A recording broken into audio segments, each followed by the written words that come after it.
खबर उत्तराखंड की राजधानी देहरादून से है, जहां पर बता दें कि उत्तराखंड निकाय चुनाव के लिए बनी प्रवर समिति की विधानसभा में बैठक हुई, जिसमें समिति के सभापति उत्तराखंड सरकार के शहरी विकास मंत्री प्रेमचंद अग्रवाल ने मीडिया से बातचीत करते हुए कहा कि निकाय चुनाव के लिए सरकार पूरी तरह तैयार हो चुकी है।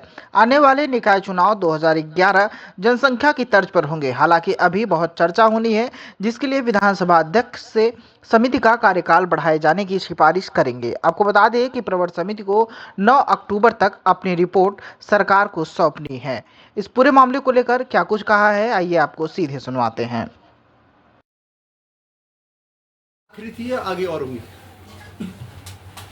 देखिए, एक तो हमारे प्रवर समिति की जो बैठक अभी संपन्न हुई है, उसमें जो महत्वपूर्ण निर्णय समिति के माध्यम से हुए, मैं आपको शेयर कर रहा हूँ कि पहली बात तो ये है कि जो हमारा कमिटमेंट था कि हम चुनाव निकाय के कराएंगे, उसको लेके समिति ने भी आज अपना मंतव्य स्पष्ट किया कि 2011 की जनसंख्या के आधार पे जिस प्रकार से 2018 का चुनाव हुआ था, उसी आधार पे हम लोग ये चुनाव भी कराएंगे। एक तो स्पष्ट हो कि चुनाव हम लोग अब कराने की स्थिति में हैं बहुत जल्द। जो मैंने अपनी पहले भी आपको बताया था कि नवंबर 10 तक हम अपना कार्यक्रम हाई कोर्ट में सबमिट करेंगे और तत्पश्चात हम जो प्रक्रियाएं पूरी करके चुनाव कराने की तरफ बढ़ेंगे। दूसरा, प्रवर समिति चूँकि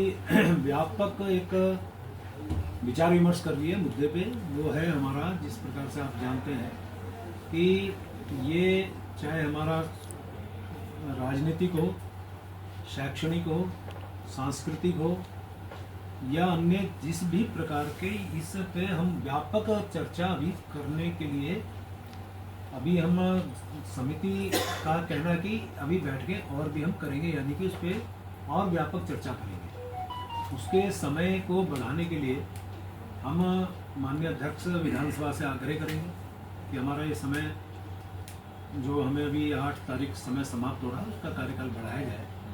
और हम लोग चूँकि जो हमारे सामने विषय है वो हमारे प्रदेश के हित में, उस नाते बहुत विरुद्ध चर्चा हम लोग करेंगे।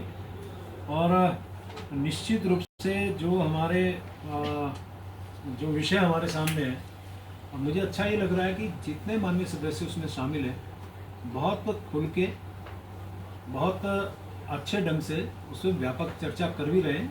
इसलिए मैं आवश्यकता लगती है भी इसका कार्यकाल और बढ़ाया जाए। हम उसके लिए आग्रह माननीय अध्यक्ष। तो 2011 की जनगणना के आधार पे 2018 में भी चुनाव हुआ, उसी के हिसाब से 2024 का भी हम चुनाव कराने की स्थिति में होंगे दिसंबर में। एक ओबीसी के मुद्दे पर चर्चा अभी चूँकि 30 अक्टूबर तक का समय हमारे पास है। पूरे प्रदेश भर में जो हमारी मलिन बस्तियाँ हैं, मेरी माननीय मुख्यमंत्री से चर्चा हुई थी, उसमें बहुत जल्दी हम लोग जो है फैसला करेंगे। चलिए, बहुत शायद समझ नहीं पाए ढंगमाल साहब, मैंने कहा कि चुनाव 2011 के जनसंख्या के आधार पे जिस तरह से 2018 का चुनाव हुआ था, वो आधार चुनाव का बनेगा। जो हमारे यहाँ ओबीसी आरक्षण की जिसकी हम लोग बातचीत कर रहे हैं, उसमें आगामी जो हमारा भविष्य की बात कर रहा हूँ, वो चाहे सांस्कृतिक हो, चाहे राजनीतिक हो, चाहे हमारा शैक्षणिक हो या किसी भी रूप में हो, उसी के मद्देनजर हम व्यापक चर्चा करेंगे। और मैं फिर कह रहा हूँ कि हम जल्दबाजी में नहीं हैं।